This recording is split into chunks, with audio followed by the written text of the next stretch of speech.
यार जेजेके का चैप्टर 262 आ चुका है और भले ही ये चैप्टर सिर्फ 7 पेजेस का क्यों ना हो, लेकिन इसमें एक बहुत बड़ी हिंट दी गई है जो कि ये प्रूव करती है कि आने वाले 2 चैप्टर्स में शायद यूटा मर सकता है और शायद हमें एक छोटा सा कैमियो भी दिखाया जाएगा गोजो का, आई मीन रियल गोजो का, गोजो के अंदर यूटा का नहीं। So if you are interested in how, then keep watching.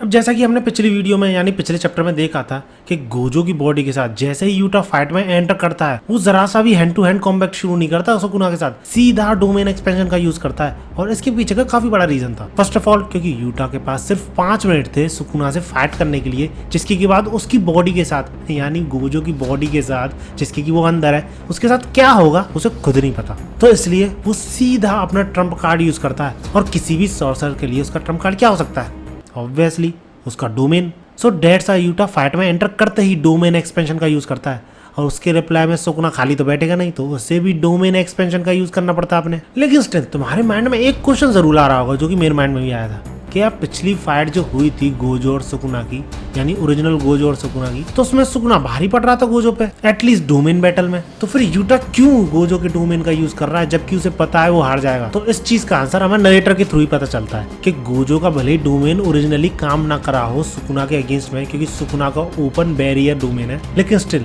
Gojo ने जो अपने डोमेन में चेंजेस किए थे, बड़ा करना, छोटा करना, डोमेन को बाहर से स्ट्रॉन्ग बनाना या फिर अंदर से स्ट्रॉन्ग बनाना, उनमें से परफेक्टली वर्क जो गोजो के लिए करा था जिसके थ्रू वो सुकुना को काफी बड़ा डैमेज दे पाया था, वो था श्रंकन डोमेन, यानी छोटा जो हो गया था डोमेन। लेकिन क्योंकि पिछली फाइट में यानी ओरिजिनल वाली फाइट में ये श्रंकन डोमेन सिर्फ 3 मिनट तक टिक पाया था सुकुना के डोमेन के सामने, तो इसलिए यहाँ पर भी यूटा के पास एक टाइम लिमिट आ जाती कि उसके पास सिर्फ 3 मिनट है सुकुना को बहुत ज्यादा बैडली हर्ट करने के लिए, जैसा कि पिछली बार गोजो ने किया था। श्रंकन डोमेन का देखा था ना सुकुना कितनी बुरी तरह हर्ट हो चुका था, अपना डोमेन भी मेंटेन नहीं कर पा रहा था। ऐसा ही कुछ करना चाह रहा है यूटा, और ऊपर से क्योंकि सुकुना की इतनी बुरी हालत भी हो चुकी है, सो दैट्स व्हाई उसे काफी कॉन्फिडेंट है कि वो ऐसा कर सकता है। लेकिन यूटा का कॉन्फिडेंस सिर्फ इस चीज के बेसिस पे नहीं है, उसका मेजर कॉन्फिडेंस इस वजह से आया है क्योंकि उसने गोजो के साथ स्विच ट्रेनिंग की है। और जैसा कि तुम्हें पिछले चैप्टर्स में पता चली गया होगा कि स्विच ट्रेनिंग के थ्रू कोई भी सॉर्सरर दूसरे सॉर्सरर की जो कर्स टेक्निक्स है, not techniques, curse energy use करने का जो तरीका है वो काफी हद तक अडेप्ट कर सकता है, यानी बहुत जल्दी सीख सकता है। और इसी वजह से तो भले ही अपने डोमेन के फैक्टर्स को चेंज करना इतना सिंपल है नहीं, लेकिन इस स्विच ट्रेनिंग की वजह से ही यूटा ऐसा कर पा रहा है। और इसी चीज से ये भी कंफर्म हो जाती है चीज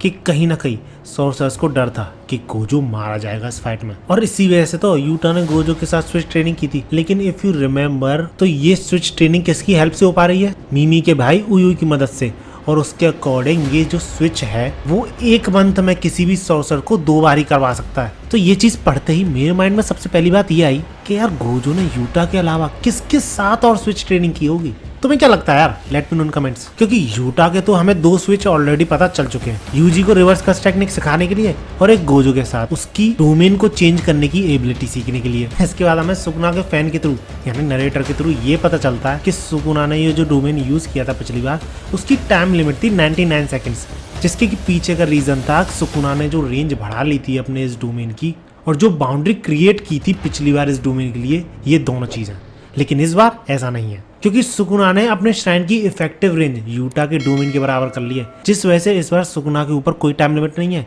और यूटा यहाँ पे फंस जाता है। वो डिसएडवांटेज पे आ जाता है क्योंकि उसे 3 मिनट में खेल खत्म करना पड़ेगा, और खेल खत्म नहीं तो एटलीस्ट सुकुना को इतना डैमेज पहुंचाना पड़ेगा जिससे कि वो अपना डोमेन मेंटेन ही ना कर पाए, जस्ट लाइक गोजो। क्योंकि गोजो ने भी इतना डैमेज पहुंचाया था सुकुना को कि भले ही गोजो का खुद का डोमेन टूट गया था लेकिन सुकुना भी अपना डोमेन मेंटेन नहीं कर पा रहा था। लेकिन सुकुना इतना पागल थोड़ी है, उसे यूटा का ये प्लान बहुत पहले ही पता चल जाता है और इसलिए वो मन ही मन ये तक सोच रहा होता है कि 3